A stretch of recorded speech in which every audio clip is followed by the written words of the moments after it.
Bapak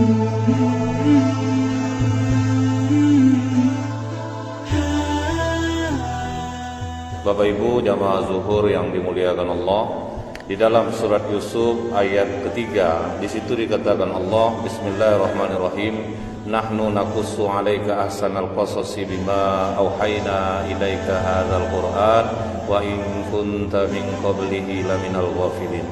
Kami menceritakan kepadamu Muhammad kisah yang paling baik dengan mewahyukan Al-Qur'an ini kepadamu, dan sesungguhnya engkau sebelum itu termasuk orang-orang yang tidak mengetahui. Ini diawali oleh Allah kepada Nabi Muhammad bahwa dia akan menceritakan kisah yang paling baik, yaitu kisah Nabi Yusuf alaihissalam. Kita urut dulu ke belakang. Kita belajar bagaimana akibat dari sebuah kesalahan akan beruntun menjadi kesalahan-kesalahan yang lain. Nabi Ishak alaihissalam, dia memiliki dua orang anak. Yang satu namanya Ais, yang satu namanya Yakub. Yakub ini Nabi Yakub alaihissalam. Tetapi Nabi Ishak lebih cenderung sayangnya kepada putranya Ais daripada kepada Yakub. Tetapi ibunda Yakub lebih sayang kepada Yakub, tapi kurang kepada Ais. Nah, jadi makanya kata Rasulullah, jika kita di masa tua tidak ingin dibeda-bedakan oleh anak, jangan pula membeda-bedakan kasih sayang terhadap anak.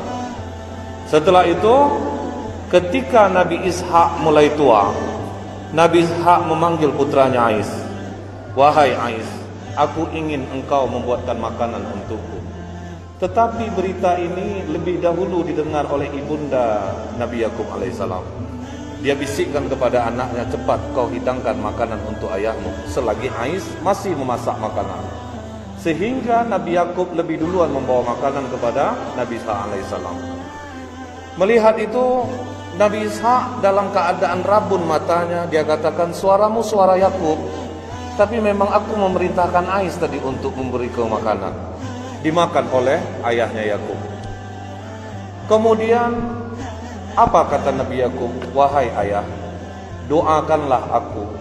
Maka Nabi Ishak mendoakan, ya Allah, berikanlah anakku ini keturunan dan harta yang banyak. Nabi Yakub pun pergi. Tidak lama kemudian Ais pun datang membawa makanan yang dia disuruh ayahnya tadi memasak. Begitu dia sampai ke tempat ayahnya, diberikannya makanan. Apa kata Nabi Ishak? Bukankah tadi engkau telah memberikan makanan kepadaku, Ais? Belum, ayah. Berarti tadi Yakub yang mengantarkan makanan kepadaku. Mungkin ya, kau telah makan? Sudah, Ais. Timbul rasa dendam Ais terhadap Nabi Yakub alaihissalam.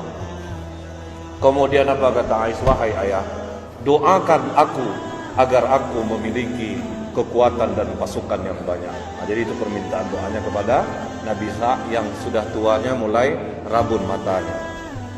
Maka kemudian ibunda Nabi Yakub mengatakan kepada Nabi Yakub, wahai Yakub, pergilah engkau menyingkir dari kota ini, karena Ais akan membunuhmu. Nah, persaingan adik-beradik gara-gara merebut hati seorang ayah. Maka Nabi Yakub pun menyingkir, pergi jauh dari kota itu. Dia pergi ke tempat pamannya yang bernama Laban. Di tempat Laban dia tinggal.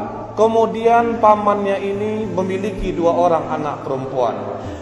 Yang satu namanya Lia, orangnya tidak enak untuk dipandang. Nah, jadi dalam riwayat ini dia tidak enak untuk dipandang, tidak menggairahkan, dan dia lemah orangnya. Yang satu lagi cantik, nggak ketulungan, namanya Rahil. Rahil ini cantik, enak dipandang. Pokoknya Nabi Yakub suka kepada Rahil ini. Jadi rupanya dari zaman dulu tuh Pak, cenderung serela laki-laki itu ke perempuan cantik itu memang ada Pak. Jadi tidak bisa pula disalahkan. Kemudian apa kata Nabi Yakub? Wahai paman, bolehkah aku menikah dengan Rahil? Kata pamannya, boleh. Kau harus bekerja dulu denganku 7 tahun. Maka Nabi Yakub bekerja dulu dengan pamannya selama 7 tahun. Setelah 7 tahun, apa kata Laban? Maaf Yakub, kami tidak terbiasa menikahkan yang lebih muda sebelum yang tua lebih dahulu.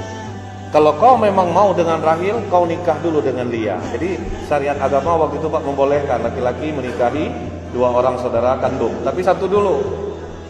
kau nikahi dulu Lia ini selama 6 tahun, baru kau akan dapat Rahil. Nah, ini pengorbanan Pak, untuk mendapatkan Rahil yang cantik, kerja lagi 7 tahun. Tapi Lia ini walaupun lemah, dia memiliki banyak anak, mudah untuk mengandung.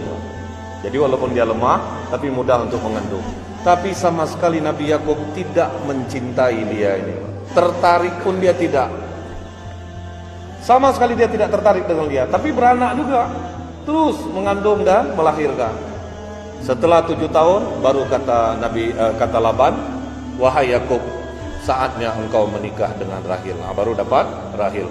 Genapkan engkau bekerja denganku 6 tahun lagi. Maka setelah menikah dengan Rahil, Nabi Yakub tetap bekerja dengan pamannya ini, Pak. Cuman sayangnya Rahil walaupun cantik tetapi mandul. Sementara Lia, sekalipun Nabi Yakub tidak cinta kepadanya, tapi dia mudah untuk mengandung. Timbul kecemburuan Rahil. Maka Rahil berikan budaknya kepada Nabi Yakub. Ini budak dariku. Wah, Lia nggak mau kalah juga, Pak. Dia kasihkan juga budaknya.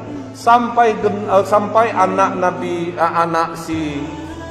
Yakub dari pernikahannya dengan Lia ini, sampai anaknya 11 orang. 11 orang, sementara Rahil tidak. Akhirnya Rahil merasa rendah diri, Pak. Dia berdoa kepada Allah, ya Allah, karuniakanlah aku anak. Jadi ini lihat ketidakputusasaan Rahil, terus berdoa kepada Allah. Ketika dia terus berdoa kepada Allah, akhirnya Allah kabulkan. Rahil yang tidak bisa mengandung, yang mandul selama ini, akhirnya dikaruniai Allah seorang anak yang tidak tanggung-tanggung agungnya, Pak, yaitu Nabi Yusuf alaihissalam. Nah, jadi ini dia, Pak. Jadi saudara Yusuf itu dia tidak sekandung. Jadi lain dia ibunya, ya. Jadi akibat Nabi Yakub tidak mencintai istrinya Lia, maka dia mendapatkan anak yang jahat-jahat sifatnya. Itu bahayanya, Pak. Ketika Nabi Yusuf lahir dari rahim Rahil, kasih sayang Nabi Yakub tumpah ruah kepada Yusuf, karena Yusuf ganteng, Pak. Lihat, jangan sampai membeda-bedakan anak. Nabi Ishak membedakan anak Ais dan Yakub. Akhirnya Yakub membedakan lagi. Anak yang ini kurang dia sukanya sama Yusuf. Cinta betul Nabi Yakub kepada Yusuf ini. Sampai pula Rahil hamil lagi, lahir Bunyamin. Tetapi ketika melahirkan Bunyamin, Rahil pun meninggal dunia. Nabi Yakub sayang kepada Yusuf dan Bunyamin ini. Ditumpahkannya sayangnya kepada mereka berdua. Inilah yang menyebabkan 11 anaknya dari pernikahannya dengan Lia sangat tidak suka kepada Yusuf ini, Pak. Rentetan akibat dosa dan kesalahan. Jadi, Pak, apapun keburukan yang kita terima hari ini, coba introspeksi lagi kita. Ada nggak dosa-dosa kita dulu, membeda-bedakan ini segala macam, ini terjadi jadinya. Jadi pada suatu malam, Nabi Yusuf bercerita kepada ayahnya, ya abati inni ra'aitu ahada asyara kawkaban wa syamsa wal qamara ra'aituhum li sajidin. Wahai ayah, tadi malam aku bermimpi melihat 11 bintang, matahari dan bulan sujud kepada aku. Maka apa kata Nabi Yakub? Wahai Yusuf, jangan sampai saudara-saudaramu tahu tentang mimpimu ini. Tapi malangnya, Pak, salah satu saudara Yusuf dari Lia, anak Lia, mendengar perbicaraan antara Yakub dan Yusuf. Maka anak-anak yang 11 ini berembuk. Kalian tahu enggak, bapak kita nampak lebih sayang sama Yusuf Bunyamin daripada kita. Jadi apa rencana kita? Udahlah, kita habiskan aja Yusuf nih. Kita matikan aja dia. Jangan kita bunuh, kita buang aja bagaimana? Kita buat sandiwara lah. Jadi makanya saudara Yusuf ini membujuk ayahnya. Wahai Yakub, ayah, kami ingin mengajak Yusuf jalan-jalan karena sudah lama betul, sering betul dia di rumah. Maka kata Nabi Yakub, jangan, nanti kalian lengah kepadanya. Siapa yang menjaganya dari gigitan singa atau serigala? Lihat di sini ada kesalahan Nabi Yusuf, Pak. Nabi Yakub. Dia menyerahkan urusan perlindungan keluarganya, mengkhawatirkan anaknya kepada anak-anaknya yang 11 ini, bukan kepada Allah. Nanti kalian lengah, dia diterkam singa. Waktu itu Nabi Yakub tidak mengatakan Allah yang melindungi, tapi dia menganggap anak-anaknya ini yang memiliki kekuatan. Janganlah, nanti kalian lengah. Siapa yang menjaga dia? Makanya anaknya mengatakan, kami orang-orang kuat ayah, biar kami yang menjaga Yusuf ini. Pokoknya kau percaya saja. Dengan berat hati Nabi Yakub melepaskan Yusuf pergi, tinggal Bunyamin bersamanya. Sampai di jalan berubah niat, jangan membunuh, dibuang saja. Dibuang Yusuf ke dalam sumur yang sebelumnya diambil dulu gamisnya. Diburu binatang, darahnya diusapkan ke baju Yusuf, kemudian dibawa pulang. Anak-anaknya menangis di hadapan Nabi Yakub. Wahai ayah, betul kau bilang ayah, kami lengah daripada Yusuf sehingga Yusuf diterkam oleh singa. Ini bukti bajunya ayah. Nabi Yakub pun menangis. Saking lamanya dia menangis sampai buta matanya, putih seluruh matanya. Nah ini tidak bolehnya terlalu cinta dan sayang kepada anak sehingga sayang kepada yang lain. Dihukum lagi oleh Allah buta mata karena menangis. Buta Nabi Yakub menangis Yusuf. Kemudian Nabi Yusuf yang terbuang dalam sumur tadi lewat saudagar dari Mesir. Begitu mengambil air ditarik timba, rupanya pemuda yang naik ke atas. Wahai tuan, ternyata seorang pemuda. Ini bisa kita jual. Tidak ada harga Yusuf waktu itu, cuma 2 dirham. 1 dirham itu uang kita 70.000. Jadi Nabi Yusuf hanya dijual 140.000 saja. Dijual lagi oleh kepada Al-Aziz, penguasa Mesir. Dibawanya pulang. Dia katakan kepada istrinya Zulaiha, rawat anak ini, biarkan dia tinggal di sini, mana tahu ada manfaat untuk kita. Waktu itu ketampanan Nabi Yusuf belum kelihatan, Pak. Masih biasa-biasa saja. Setelah dia tinggal di rumah pembesar Mesir, semakin lama semakin besar, semakin nampak ketampanannya. Maka sampailah Yusuf diangkat menjadi kepala pembantu rumah tangga. Lihat, tidak ada orang yang berhasil itu instan, Pak. Prosesnya berat. Proses Nabi Yusuf itu berat. Sampai dia besar sekitar umur 18 tahun, Zulaiha istri Al-Aziz mulai jatuh cinta kepada Nabi Yusuf alaihissalam. Mulai dia menggoda, sampai akhirnya dia nekat. Begitu suaminya sedang pergi, dia masuk ke dalam kamar Nabi Yusuf, dikunci.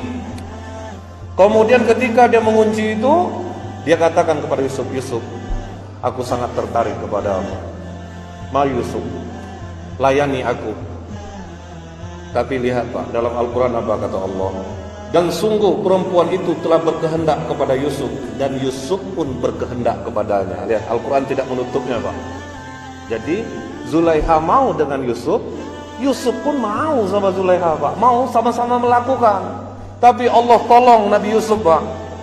Ditolong. Jadi yang bisa menahan nafsu kita nih Pak, kekuatan kita nggak akan mampu Pak. Kita harus minta tolong sama Allah. Di depan orang bisa aja kita soleh Pak. Siapa yang tahu kita jahat? Jadi yang bisa menahan nafsu kita ini hanya Allah. Allah menolong Nabi Yusuf. Kemudian Nabi Yusuf berlari. Zulaiha yang sudah kalap mengejar Pak. Kemudian dia tarik gamis Yusuf dari belakang, robek. Begitu terbuka pintu, suami Zulaiha sudah di depan pintu. Zulaiha langsung memfitnah Yusuf. Wahai suamiku, apa hukuman untuk orang yang berusaha untuk menggoda istrimu? Dibalik Pak. Maka kata Yusuf, tidak tuan, aku sama sekali tidak ada menggoda Zulaiha. Dialah yang menggoda aku. Tapi salah seorang yang bersama Al-Aziz mengatakan begini saja. Coba cek dari mana robek baju Yusuf. Kalau memang dari depan, berarti Yusuf yang menggoda istrimu. Tapi kalau dari belakang, berarti Zulaiha yang ngejar. Ternyata yang belakang robek.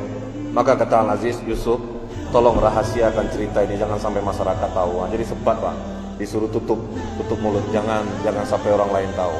Tapi yang namanya gosip Pak, sebentar nyebarnya Pak. Tersebar gosip ini Bu, ke kalangan istri-istri pembesar istana. Maka Zulaiha pun dibully Pak. Jadi kalau sekarang ada netizen, dulu ada juga netizennya Pak. Zulaiha mengganggu berondongnya gitu loh Pak. Dia menggoda anak mudanya. Karena Nabi Yusuf tidak pernah keluar dari istana. Maka Zulaiha sakit hati, dia dicemooh seperti itu. Diundangnya semua istri pejabat datang ke istana. Dikasih buah, dikasih pisau. Potong buah ini. Sedang memotong, pintu pun dibuka. Disuruh Nabi Yusuf jalan keluar Pak. Berapa ganteng Yusuf Pak, sampai ibu-ibu itu tidak merasakan tangannya dipotong sendiri. Berapa kira-kira tampannya itu Pak? Pas nengok Yusuf keluar Pak, sampai tangan dipotong sendiri, tidak terasa. Seganteng-ganteng apa orang sekarang, Pak, belum ada lah perempuan yang sampai segitu terkesima, Pak. Kemudian apa kata Zulaiha? Bagaimana menurut kalian bujangku? Wajar enggak aku menggoda dia? Buktinya kalian sendiri tidak terasa memotong tangan kalian sendiri. Iya Zulaiha, ini malaikat yang sempurna. Sampai begitu, Pak, mereka mengatakannya. Akhirnya semua ibu-ibu ini menginginkan Yusuf. Maka diancam oleh Zulaiha, kalau kau tidak mau Yusuf melayani kami, kau akan kami penjarakan. Maka kata Nabi Yusuf, ya Allah, penjara lebih aku sukai daripada aku harus melayani mereka. Dari umur 18 itu Nabi Yusuf pun masuk penjara untuk mempertahankan imannya. Jadi terkadang, Pak, untuk berbuat baik ini kadang memang sulit kita jadinya. Yusuf berkorban, dia di penjara dengan kesalahan yang tidak dia lakukan. Sampai umur berapa? Sampai umur 27 tahun. Singkat cerita, raja bermimpi. Dia melihat dalam mimpinya 7 ekor sapi kurus memakan 7 ekor sapi gemuk. Kemudian 7 tangkai yang berwarna hijau, 7 tangkai pula yang kering. Bingung menafsirkan mimpi raja ini. Teringat 2 orang yang bersama penjara Yusuf, yang satu tapi sudah mati, yang satu masih hidup. Dia katakan kepada raja, ada 1 orang sama dengan aku waktu di penjara, bisa menakwil mimpi. Siapa? Yusuf. Maka raja datang kepada Yusuf, wahai Yusuf, aku bermimpi. Diceritakan mimpinya. Apa kata Nabi Yusuf? Akan tiba zaman 7 tahun masa subur, penuh makanan, ekonomi aman. Tapi setelah itu akan datang 7 tahun masa sulit. Setelah itu tiba masa 7 tahun ungkali beras anggur. Jadi kalau panen, setengah saja ambil sekarang, setengah lagi simpan. Maka kata Nabi Yusuf, jadikan aku bendahara negeri ini. Jadi lihat, Pak, kalau kita memiliki kemampuan boleh meminta jabatan. Nabi Yusuf meminta, dalam Al-Quran disebutkan Nabi Yusuf meminta, jadikan aku bendahara negeri ini, karena dia memiliki kemampuan. Kemudian, baik, kau kujadikan bendahara negeri ini, tapi syaratnya satu, Tuhan. Tolong kumpulkan dulu ibu-ibu yang pernah mengatakan aku mengganggu mereka. Tanyakan kepada mereka, benarkah aku melakukan itu? Bersihkan dulu nama aku. Jadi Nabi Yusuf minta bersihkan namanya. Setelah ditanyakan, mereka ngaku bukan Yusuf yang menggoda kami, kamilah yang berkehendak kepada Yusuf. Maka Nabi Yusuf pun begitu keluar dari penjara, umur sekitar 28-29 tahun, dia memegang negeri Mesir sebagai bendahara Mesir. Setelah itu apa, Pak? Setelah masa subur berlalu, 7 tahun disimpan stok makanan. Keluarga Nabi Yakub pun kelaparan. Mereka datang ke Mesir untuk meminta makanan, membawa pengganti-penggantinya emas untuk mengambil makanan. Di situ Nabi Yusuf menandakan semua saudaranya. Dia ingat, Pak, ini saudaraku. Diberi Nabi Yusuf makanan yang banyak. Kemudian emas untuk menukar tadi dimasukkan Nabi Yusuf ke dalam karung-karung mereka. Kalian kalau kehabisan makanan lagi, tolong kalau kembali kemari bawa saudara kalian yang seayah. Dari mana kau tahu kami punya saudara yang seayah, Tuhan? Sudah, pokoknya bawa saja. Kalau tidak kalian bawa, kalian tidak akan dapat makanan lagi. Karena Nabi Yusuf sudah rindu, Pak, dengan adiknya. Pulang. Setelah pulang, kemudian lama-kelamaan makanan mulai habis. Apa kata anak-anak Nabi Yakub? Wahai ayah, stok makanan kita habis. Sementara bendahara Mesir mengatakan kalau kami mau minta makanan lagi, mesti bawa Bunyamin, ayah. Dia tahu kita punya adik Bunyamin. Buktinya lihat, ayah, emas-emas untuk nukar barang dimasukin lagi kemari. Berarti kami masih bisa nukar lagi nih, ayah. Apa kata Nabi Yakub? Tidak. Kalian sudah berkhianat soal Yusuf. Aku tidak mau lagi kehilangan anak aku satu ini. Tolong ayah, nanti kita akan kelaparan. Akhirnya Nabi Yakub ngalah. Apa kata Nabi Yakub? Berjanjilah kalian kepada Allah untuk menjaga Bunyamin. Baru pakai Allah, Pak, yang kedua. Jadi Nabi Yakub baru mengatakan, berjanjilah kalian kepada Allah bahwa kalian akan menjaga dia apapun yang terjadi. Dibawa Bunyamin ke Mesir. Nabi Yusuf menahan rindunya melihat adiknya datang, Pak. Bagaimana cara dia menahan adiknya? Kemudian di antara karung-karung yang sudah diisi makanan, diisinya 1 piala emas di tempat karung adiknya. Disuruh pulang. Begitu di pertengahan jalan dikejar. Tunggu. Kami kehilangan piala dari emas. Siapa di antara kalian yang mengambilnya? Kami tidak ada mengambilnya, Tuhan. Kalau kedapatan dalam karung kalian bagaimana? Kami rela menjadi budak. Diperiksa karung-karung itu. Dapatlah di karung Bunyamin. Nah, lihat adik kalian yang mencuri. Ditangkap Bunyamin oleh Nabi Yusuf alaihissalam bawa, ketakutanlah semua saudara ini. Kita sudah berjanji dengan ayah untuk mempertahankan Bunyamin. Tapi bagaimana ini? Bunyamin pun ketakutan. Apa kata Yusuf ketika memeluknya? Jangan takut Bunyamin, aku Yusuf. Wah, di situ senang hati Bunyamin, melepas kerinduan dia dengan saudaranya. Saudara-saudaranya pulang. Begitu pulang menangis, ayah, betul ayah, kami tadi sudah berusaha, tapi rupanya ini yang terjadi. Tapi saat itu hati Nabi Yakub tenang. Apa kata Nabi Yakub? Aku mencium aroma Yusuf. Aku yakin Yusuf masih hidup. Kalian kembali lagi ke sana. Balik lagi ke situ. Begitu kembali lagi, apa kata Yusuf ketika dia menggendong Bunyamin di sampingnya? Ingatkah kalian siapa aku? Ingatkah kalian memasukkan aku ke dalam sumur? Diperhatikan oleh Yusuf. Engkau Yusuf? Iya. Iblis telah membuat kita pecah.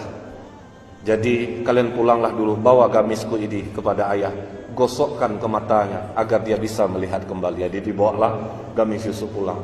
Lihat Pak, Nabi Yusuf tidak dendam dia dengan saudaranya. Kalau sempat itu terjadi sama kita gimana kira-kira Pak? Nah, ingat kalian siapa aku? Mati kau buat, tengoklah kau. Kau satu, kau ingat kan? Kau ya, mungkin gitu Pak. Tapi lihat Nabi Yusuf tidak. Pulang, bawa baju gamis ini, gosokkan ke mata ayah. Bawalah ayah dan ibu tiriku kemari. Disitulah datang ramai-ramai lagi ke Mesir. Nabi Yakub pun menghormati Yusuf. Apa kata Yusuf menegakkan ayah dan ibunya? Ayah, inilah arti mimpi yang pernah aku katakan kepada ayah dulu. 11 bintang dan matahari bulan. Ayahnya matahari, ibunya bulan, bersujud kepada aku. Wah, itulah Pak, kisah yang paling baik dalam Al-Quran tentang Nabi Yusuf alaihissalam. Subhanakallahumma bihamdik, asyhadu an la ilaha illa anta, astaghfiruka wa atubu ilaik. Assalamualaikum warahmatullahi wabarakatuh.